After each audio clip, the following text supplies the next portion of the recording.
आज हमारा विषय है इकोनॉमिक्स और इकोनॉमिक्स में हमारा टॉपिक है बेरोजगारी। तो आइए बेरोजगारी के बारे में कुछ पढ़ते हैं। बेरोजगारी के बारे में आप देख सकते हैं कि जब कोई व्यक्ति योग्य हो और काम करने के इच्छुक हो और उस व्यक्ति को फिर भी कहीं कार्य ना मिल पा रहा हो, काम ना मिल पा रहा हो, तो हम ऐसे व्यक्ति को बेरोजगार कहेंगे। ठीक है, तो इस कंडीशन को उस हम बेरोजगारी कहेंगे। आगे बढ़ते हैं। बेरोजगारी के कारण या स्थिति क्या होती है। हमारा देश एक विकासशील देश है जिसमें लगातार डेवलपिंग होती जा रही है, नई नई टेक्नोलॉजी, नई नई चीजें आती जा रही हैं। फिर भी हमारे देश में अभी भी रोजगार के साधन सीमित हैं और जनसंख्या बहुत बड़ी मात्रा में है। जनसंख्या ज्यादा होने की वजह से हमारे देश में बेरोजगारी बहुत बड़ी समस्या है। आगे बढ़े बेरोजगारी के प्रकार की तरफ। पहला प्रकार होता है हमारा खुली बेरोजगारी। खुली बेरोजगारी ज्यादातर आज के जमाने में बहुत कम देशों में देखने को मिलती है। ऐसी बेरोजगारी जहां पर किसी भी व्यक्ति को सही प्रकार से कार्य ना मिल पा रहा हो, वो कार्य करने के इच्छुक भी हैं, योग्य भी हैं, फिर भी उनको कार्य ना मिल पा रहा हो, ऐसी बेरोजगारी को खुली बेरोजगारी कहते हैं। आगे बढ़े। आगे बढ़ेंगे तो हमारी अगली बेरोजगारी है कि मौसमी बेरोजगारी। मौसमी बेरोजगारी ज्यादातर कृषि प्रधान देशों में और कृषि में ही देखने को मिलती है। मौसमी बेरोजगारी के अंदर हम देखेंगे कि जैसे कृषि है, कृषि में हम हमारा बुआई का समय और कटाई का समय अलग अलग होता है। एक किसान बुआई करता है किसी समय और करीब 6 महीने 3 महीने बाद आगे जाके उसकी कटाई करता है। तो इस 3 महीने और 6 महीने के समय में, समय अंतराल में वो उस समय बेरोजगार रहता है।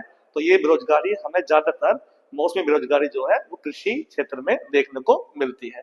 ठीक है, आगे बढ़ते हैं अगली बेरोजगारी की तरफ। संरचनात्मक बेरोजगारी। संरचनात्मक बेरोजगारी उस बेरोजगारी को कहते हैं जिसमें देश के अंदर सही प्रकार से आधारभूत सेवाएं, आधारभूत संरचना सही से विकसित ना हो। जैसे वहां फैक्ट्रियां ना हो, ठीक है, स्कूल हॉस्पिटल्स ना हो। ठीक है, ऐसा देखने को मिलता है विकासशील देशों में। तो ऐसी जगह पर हमारी संरचनात्मक बेरोजगारी आती है। आगे बढ़ते हैं अगली बेरोजगारी के प्रकार पर। आगे आते हैं तो हमारी अगली बेरोजगारी प्रच्छन्न बेरोजगारी। मौसमी बेरोजगारी की तरह ही प्रच्छन्न बेरोजगारी भी कृषि क्षेत्र से ही संबंधित रहती है। जैसे कृषि क्षेत्र में एक खेत में कार्य करने वाले लोगों की संख्या 5 या 10 है और वहां उससे कम लोग भी कार्य कर सकते हैं। अब अगर कम लोगों से काम पूरा हो सकता है तो वहां ज्यादा लोग लगाने से हमें कोई लाभ उपलब्ध नहीं होता है। और यदि वो ज्यादा लोग किसी अतिरिक्त लोग किसी दूसरी जगह कार्य करें तो हमारे घर में या हमारे परिवार में धन की उत्पत्ति ज्यादा होगी। तो इस प्रकार से हम प्रच्छन्न बेरोजगारी को बता सकते हैं। प्रच्छन्न बेरोजगारी में हमें कम लोगों की आवश्यकता होती है और वहां काम ज्यादा लोग कर रहे होते हैं। आगे अगली बेरोजगारी के प्रकार की तरफ हम बढ़ते हैं तो हमारी शिक्षित बेरोजगारी। शिक्षित बेरोजगारी भारत जैसे देशों में बहुत ज्यादा देखने को मिलती है। हमारे देश में लोगों ने शिक्षा बहुत अच्छे तरीके से हासिल कर रखी है। साथ में उनको चीजों के बारे में ज्ञान भी बहुत ज्यादा है, फिर भी उनको अपनी शिक्षा, अपने ज्ञान के आधार पर, अपनी स्किल के आधार पर सही प्रकार से रोजगार नहीं प्राप्त होता। तो ऐसी बेरोजगारी को हम कहते हैं शिक्षित बेरोजगारी। आगे बढ़ते हैं अगली बेरोजगारी की तरफ। आगे आते तकनीकी बेरोजगारी। कई बार कई देशों में ऐसा होता है कि नई नई तकनीकें उत्पत्ति होती रहती है। रोबोट्स आज के जमाने में आ गए हैं। नई तकनीकें, नई टेक्निक के आने की वजह से हमारे जो श्रम प्रधान देश हैं, तो उन देशों में ऐसी बेरोजगारी सामने आ जाती है। कुछ देशों में पूंजी प्रधान तकनीक का इस्तेमाल होता है जहाँ पे जनसंख्या कम है और तकनीक अच्छी है। लेकिन जिन देशों में जनसंख्या बहुत ज्यादा मात्रा में है, वहाँ तकनीक का इस्तेमाल बहुत सोच समझ के किया जाता है। यदि ऐसे देशों में हम तकनीक का इस्तेमाल ज्यादा करेंगे तो वहां पर तकनीकी बेरोजगारी हमारे सामने आएगी ही आएगी। ठीक है, धन्यवाद। आगे बढ़ते हैं अगली बेरोजगारी की तरफ।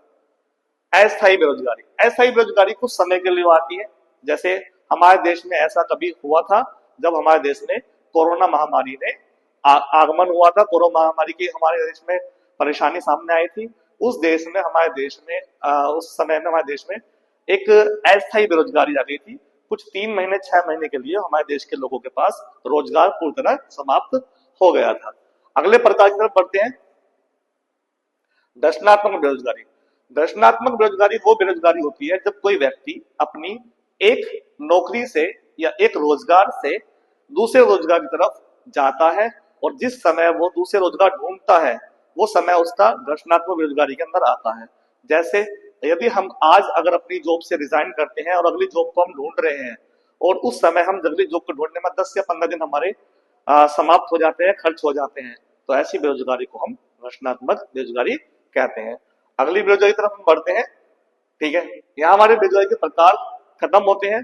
तो देश में बेरोजगारी के कारण के ऊपर बात करते हैं। ठीक है, तो कारण हमारे हमने शुरू में आपको बताया था। तो पहला कारण जनसंख्या वृद्धि, दूसरा कारण शिक्षा प्रणाली में कमी। हमारे देश की शिक्षा प्रणाली सिर्फ हमें थियोरटिकल नॉलेज देती है, प्रैक्टिकल नॉलेज अच्छे प्रकार से नहीं होती, जिसकी वजह से एक छात्र अच्छे प्रकार से पढ़ाई लिखाई करने के बाद भी व्यवहार में जब अपनी पढ़ाई लिखाई को लेकर आता है तो सही प्रकार से कार्य नहीं कर पाता है। तो शिक्षा प्रणाली में बदलाव होना चाहिए।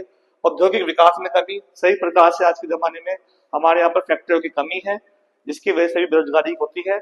और कहा जाए कौशल की कमी, आज के जमाने में हम केवल अपने छात्रों को थियोरटिकल नॉलेज दे रहे हैं, अलग से कोई कौशल नहीं सिखा पा रहे हैं। तो इसकी वजह से भी हमारे यहाँ पर बेरोजगारी बढ़ती है। आगे बढ़ते हैं, इस बेरोजगारी के प्रभाव क्या होते हैं। जब हम लोगों को सही प्रकार से रोजगार प्राप्त नहीं होगा, हम बेरोजगार रहेंगे, तो कहीं ना कहीं हमारे जीवन का एक स्तर वो डाउन जाएगा और गरीबी के स्तर में वृद्धि होगी। आगे बढ़ेंगे, जब गरीबी बढ़ेगी तो लोग जो खाली बैठते हैं, खाली रहते हैं, खाली समय में अपना समय बर्बाद करते हैं, तो कहीं ना कहीं अपराध की वृद्धि भी होना स्वाभाविक है। आगे सामाजिक असंतुलन बढ़ेगा और आर्थिक विकास में बाधा बढ़ेगी। इसके उपाय क्या क्या हो सकते हैं। तो हम अपने देश में कौशल विकास कार्यक्रम चलाएं, अपने लोगों को, अपनी जनसंख्या को कौशल विकास कराएं, अलग अलग प्रकार के कौशल जैसे कंप्यूटर कोर्स, ठीक है, और अलग तरह के आईआईटी कोर्स या पॉलिटेक्निक कोर्स उन्हें कराएं। आगे बढ़ते हैं, स्वरोजगार को बढ़ावा दिया जाए, लोगों को ये सिखाया जाए कि नौकरी करने से अच्छा कि आप खुद दूसरों को नौकरी दें, अपने आप बिजनेसमैन की तरह काम करें, ताकि स्वरोजगार बढ़े और दूसरे लोगों को रोजगार दिया जाए। आगे औद्योगिक विकास हो और शिक्षा व्यवस्था में सुधार हो। ठीक है, ये हमारा बेरोजगारी के बारे में था। धन्यवाद।